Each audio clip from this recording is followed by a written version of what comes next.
رفاعی رحمۃ اللہ تعالی علیہ.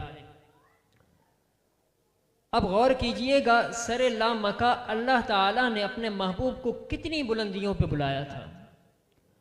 ابو الحسن رفاعی رحمۃ اللہ تعالی علیہ کے متعلق لکھا ہے، فرماتے ہیں ابو الحسن رفاعی نے فرمایا کہ میں ایک دن روحانی طور پر پرواز کر رہا تھا، اور اس بات پر سب کا اتفاق ہے کہ روح انسان کی پرواز کر سکتی ہے، روح ہواؤں میں اڑ سکتی ہے.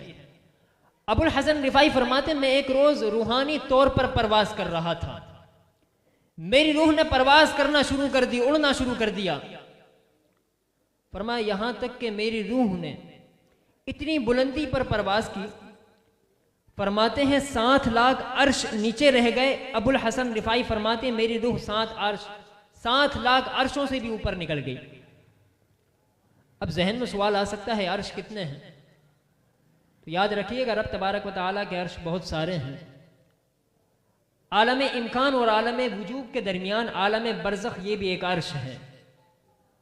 رب تبارک و تعالیٰ جب اس کائنات پر کوئی تجلی فرمانا چاہتا ہے نا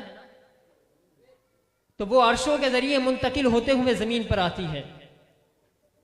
اگر رب تبارک و تعالیٰ اپنے نور کی تجلی ڈائریکٹ اگر اس کائنات پر ڈال دے تو کوئی اس کی تاب نہ لا سکے. وہ کسی نے کہا تھا نا کہ یہی بہتر ہے کہ وہ پردے میں رو پوش رہے، یہی بہتر ہے کہ وہ پردے میں رو پوش رہے، وہ اگر پردہ اٹھا دے تو کسے ہوش رہے.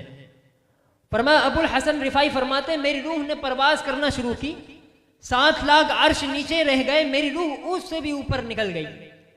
فرماتے پھر میری روح نے مزید پرواز بڑھائی تو رب کے دربار سے صدا آئی، اے ابو الحسن کہاں آ رہے ہو؟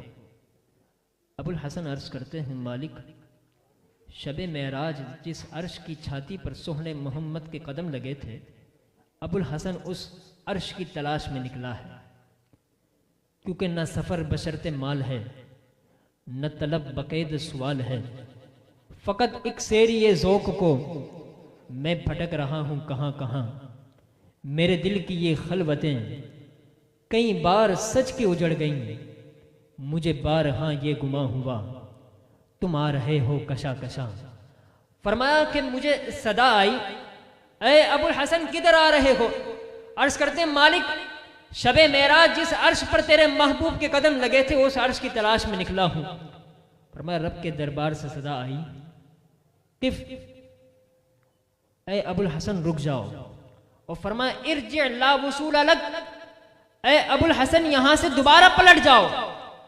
اگر تم کروڑوں سال بھی پرواز کرتے رہو تو جہاں میرے محبوب کے قدم آئے تھے نا اے ابو الحسن وہاں تمہاری پرواز تو کیا تمہارا وہم و گمان بھی نہیں پہنچ سکتا. اسی لیے میرے آقا اعلیٰ حضرت امام اہل سنت فرماتے ہیں کہ خیرت سے کہہ دو کہ سر جھکا لیں، گمان سے گزرے گزرنے والے پڑے ہیں خود یہاں جہت کو لالے. کوئی کیا بتائے کدھر گئے تھے، سراغ عین و متا کہاں تھا، نشان کیف و الا کہاں تھا. نہ کوئی ساتھی نہ کوئی راہی، نہ سنگ منزل نہ مرحلے تھے، اور کمان امکان کے جھوٹے نقطوں تم اول آخر کے پھیر میں ہو.